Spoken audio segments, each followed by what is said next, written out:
وَمَا أَرْسَلْنَاكَ إِلَّا رَحْمَةً لِلْعَالَمِينَ، اے نبی ہم نے نہیں بھیجا ہے آپ کو مگر رحمت بنا کر تمام جہانوں کے لیے یا تمام جہان والوں کے لیے۔ عالمین کے دو ترجمے ہیں جو کیے گئے، عالم کی جمع ہے عالمین، عالمون، تو تمام جہانوں کے لیے رحمت بنا کر۔ اور عربی زبان کا ایک قاعدہ یہ بھی ہے کہ کسی ظرف کو جمع کی شکل میں لا کر جو مظروف ہوتا ہے اس کی جمع مراد ہوتی ہے، یعنی عالم میں جو بھی آباد ہے ان سب کے لیے۔ تو ترجمہ ہوگا ہم نے نہیں بھیجا آپ کو مگر رحمت بنا کر تمام جہانوں کے لیے یا تمام جہان والوں کے لیے، ان سب لوگوں کے لیے کہ جو اس جہان میں آباد ہے۔ پہلا ترجمہ ہو تو عالم کی جمع سے مراد عالم دنیا، عالم برزخ، عالم آخرہ، پھر یہ کہ عالم انس، عالم جن، عالم ملائکہ، قرآن مجید کی اصطلاح میں عالم خلق، عالم امر، گویا کہ یہ تمام عالم مراد ہوئے۔ اور اگر دوسرا مفہوم لیا جائے تو گویا کہ عالم انسانیت میں جتنے بھی شامل ہیں ان سب کے لیے ہم نے اے محمد صلی اللہ علیہ وسلم آپ کو رحمت بنا کر بھیجی۔ اب توجہ کو مرکوز کیجئے لفظ رحمت پر۔ رحمت سے مراد کیا ہے؟ میں اس میں زیادہ تفصیل میں نہیں جانا چاہتا،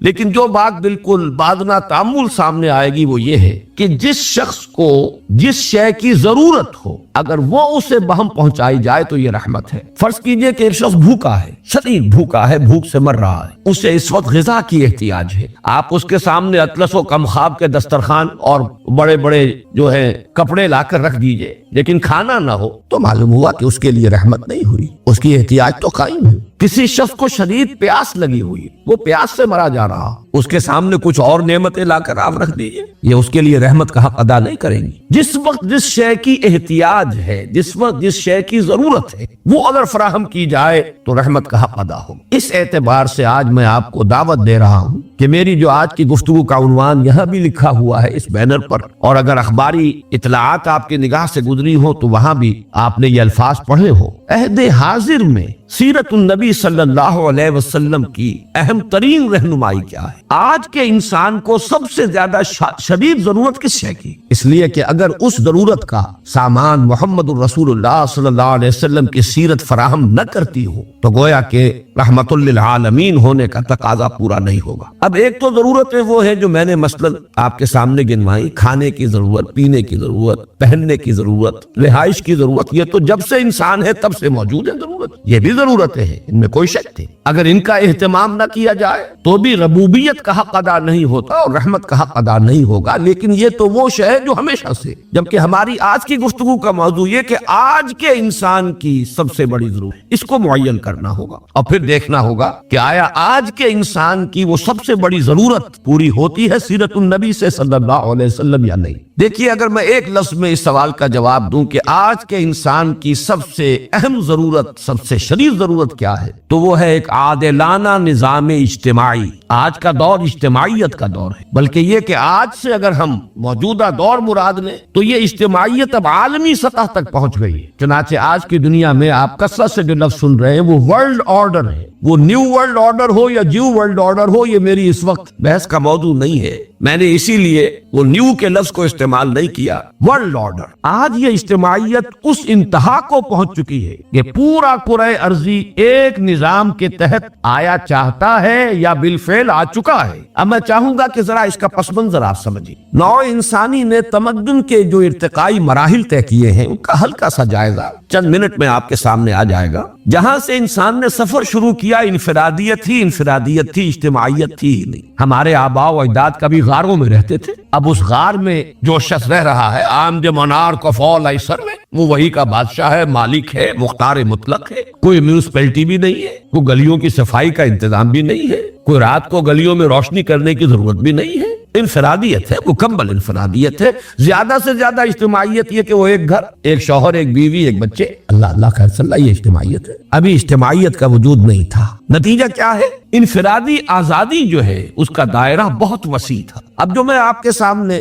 وہ مراحل بیان کروں گا کہ جن سے گزر کر انسان اس غار کے دور سے اب یہاں ورلڈ آرڈر تک پہنچا ہے، اس کی کچھ سیڑھیاں ہیں، اس کے کچھ مراحل ہیں۔ ان میں جیسے جیسے انسان ایک کے بعد دوسری سیڑھی پر آیا ہے، اجتماعیت کا دائرہ وسیع تر ہوا، انفرادیت کا دائرہ تنگ ہو گیا اور انفرادی آزادی پر قدغنیں شروع ہو گئی۔ مثلا سب سے پہلی یونٹ جو ہے انسانی اجتماعیت و تمدن کی